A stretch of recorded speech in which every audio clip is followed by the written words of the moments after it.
ఇంత విషాదాన్ని గుండెలో నింపుకొని కూడా ఎంతో ఆత్మవిశ్వాసంతో జీవితంలో ముందుకెళ్లడం నిజంగా చాలా గొప్ప విషయం. నేను 10th కంప్లీట్ అయ్యాక వచ్చాను. మా ఫాదర్ మా నాన్న రైతు, మా అమ్మ ఆస్తమా పేషెంట్. తను ఏం వర్క్ చేయలేదన్నమాట. ఎక్కడ ఉంటారు? మా ఊరు గుంటూరు డిస్ట్రిక్ట్ జయంపురంలో ఉంటారు. 10th కంప్లీట్ అయ్యాక నేను చదవనేమో అనుకున్నాను, కానీ పేపర్లో ఆర్టికల్ చూసాక ఇక్కడ తెలిసిన వాళ్ళు ఇక్కడ ఇలా ఉంది అని చెప్పారు. అందుకే మేము ఇక్కడికి వచ్చి జాయిన్ అయ్యాం. ఇక్కడ చాలా బాగుంది. ఇక్కడ ఫెస్టివల్స్ చాలా బాగా జరుపుకుంటాము. ఇక్కడికి వచ్చాక నాకు చాలా ఇంగ్లీష్ నేర్చుకున్నాను. అక్క చెల్లెలా చాలా కలిసిమెలిసి ఉంటాము. కేవలం పాటలే కాదు, ఈ అమ్మాయిలు తాము నచ్చిన పాటలకు స్టెప్స్ కూడా వేయడంలో perfect.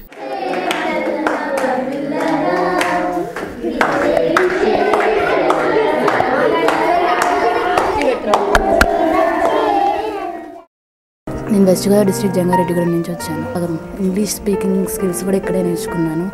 And greeting cards, other skills అన్నీ కూడా ఇక్కడే నేర్చుకున్నాను. నేను ఆల్మోస్ట్ అన్నీ ప్రొవైడ్ చేస్తారు ఇక్కడ. మాకు ఒక ఇంటి హోమ్లీ అట్మాస్ఫియర్ ఉంటుంది మాకు ఇక్కడ. బీటెక్లో ఏ group? CSC, computer science engineering. నేను ఇక్కడికి 10th కంప్లీట్ అయ్యాక వచ్చాను అక్క. నేను ఇక్కడికి వచ్చి ఇది 5th ఇయర్ నాది. ఈ 5th ఇయర్ నేను చాలా హ్యాపీ అక్క. ఇక్కడ మేము కాలేజెస్లోనైనా అందరం కలిసి హ్యాపీగా ప్రతి ఫెస్టివల్స్ అయినా అన్ని బాగా జరుపుకుంటాం. నా పేరు మాలతి అక్క. నేను 10th క్లాస్ అయిపోయిన తర్వాత పేపర్లో ఆర్టికల్ చూసి ఈ ఆశ్రమం గురించి తెలుసుకొని ఇక్కడికి వచ్చాను. ఒక మేడం తీసుకొచ్చి ఇక్కడ జాయిన్ చేశారు. ఇక్కడ వచ్చి ఇంటర్ కంప్లీట్ చేశాను. తర్వాత ప్రొఫెషనల్ కోర్స్లో మేడం జాయిన్ చేశారు. ఇప్పుడు నర్సింగ్ 2nd ఇయర్ చేస్తున్నాను. Lakshmi inter 1st year, nursing vocational చదువుతున్నాను మలక్పేటలో, ఎస్ఐఎస్ వొకేషనల్ కాలేజ్. ఇక్కడికి మా తాతయ్య తీసుకొచ్చాడు. ఒక పేపర్ విలేకరు ద్వారా తెలిసింది ఇక్కడ. మా తాతయ్య తీసుకొచ్చాడు ఇక్కడికి వచ్చిన తర్వాత నేను ఫస్ట్ ఇక్కడ చూసి వీళ్ళందరూ చూసి భయపడ్డాను. చాలా ఏడ్చాను కూడా. 1 వీక్ దాకా అమ్మ వాళ్ళు చాలా ఉండమ్మా ఉండు అని, ఆయన నేను ఉండని వెళ్ళిపోతాను భయం వేసింది అనమాట. తాతయ్య కంటే ఏజ్ అయిపోయింది, మమ్మల్ని పోషించే అంత శక్తి లేదు కదా. అందుకే ఇక్కడ చూస్తే చెల్లి ఏడ్చిన తర్వాత తాతయ్య అంటే మీతో మీ చెల్లి కూడా వచ్చింది? మా చెల్లి. ఓకే, నీ పేరేంటమ్మా? శ్యామల, ఇంటర్ 1st ఇయర్ చదువుతున్నాను, ఎస్ఐఎస్ వొకేషనల్ కాలేజ్. జీవితంలో మీరెప్పుడో ఒకప్పుడు కనీసం ఒకరి సాయమైనా తీసుకోకుండా ఒక మంచి స్థితికి వచ్చి ఉండరు. ఒక్కసారి కళ్ళు మూసుకొని గుర్తుకు తెచ్చుకోండి. అలాగే మీరు మీకు చేతనైనంత సాయం, తోడ్పాటును అందిస్తే వారి జీవితంలోని వెలుగులు మీ గుండెల వరకు పరుచుకుంటాయి. ఈ సంస్థ గురించి ఎవరైనా వీరికి తోడ్పాటును అందించాలనుకునే వారికి విజయలక్ష్మి గారి మాటలు విందాం. మా సెంటర్ ఫర్ సోషల్ సర్వీస్ పిల్లల గురించి చూశారు ఇప్పటి వరకు. ఆర్కే న్యూస్ వారికి నా థ్యాంక్స్ అండి, మాకు అవకాశం ఇచ్చినందుకు. మీ ద్వారా మా పిల్లల గురించి తెలియటం అంతా నా స్మాల్ రిక్వెస్ట్ అండి.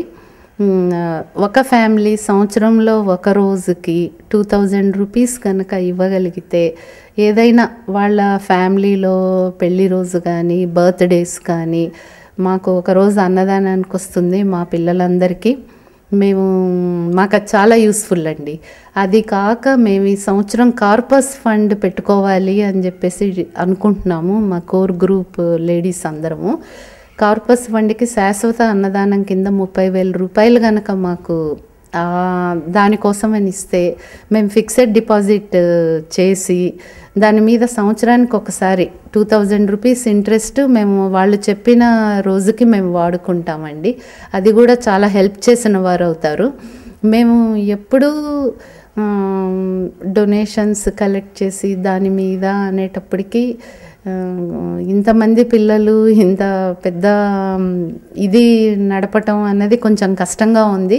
ఈ రకంగా కార్పస్ ఫండ్ కనుక డెవలప్ చేయగలిగితే వాళ్ళ బేసిక్ కమ్యూనిటీస్ ఫుడ్కి వస్తుంది అని మా ఆశ అండి. ఒక అమ్మాయిని స్పాన్సర్ చేసుకున్నా కూడా నెలకి 2500 రూపీస్, సంవత్సరానికి ఒక్కసారన్నా ఇవ్వచ్చు, నెల అన్నా ఇవ్వచ్చు. ఒక పిల్ల జీవితాన్ని నిలబెడితే మనం ఎంటైర్ వాళ్ళ ఫ్యామిలీ మొత్తం బాగుపడ్డట్టేనండి. మనసుంటే మార్గం ఉంటుంది, అడుగేస్తే దారి తెలుస్తుంది. అకుంఠిత దీక్షతో ఆచరిస్తే అసాధ్యమైన లక్ష్యం కూడా సుసాధ్యమవుతుంది. కానీ ఆ ఒక్క అడుగుకి మరొక అడుగు తోడ్పాటు అవసరం. ఇలా కొంతమందికి చేయూతనివ్వాలంటే ఒక చెయ్యికి మరో చెయ్యి జత కలవాలి. ఇలాంటి మంచి కార్యానికి ఈ కార్యక్రమం చూస్తున్న మీలాంటి మనసున్న మనుషుల మద్దతు కావాలి. అలాంటి ప్రతి ఒక్కరూ ఈ 100కో కోటికో ఒక్కరు. ఆరాటం ముందు ఆటంకం ఎంత, సంకల్పం ముందు వైకల్యం ఎంత, దృఢచిత్తం ముందు దురదృష్టం ఎంత, ఎదురీత ముందు విధిరాత ఎంత, నమ్మకము పట్టుదల నా 2 రెక్కలుగా ఎగిరేస్తా ఏలేస్తా ఆశల ఆకాశాన్నంతా.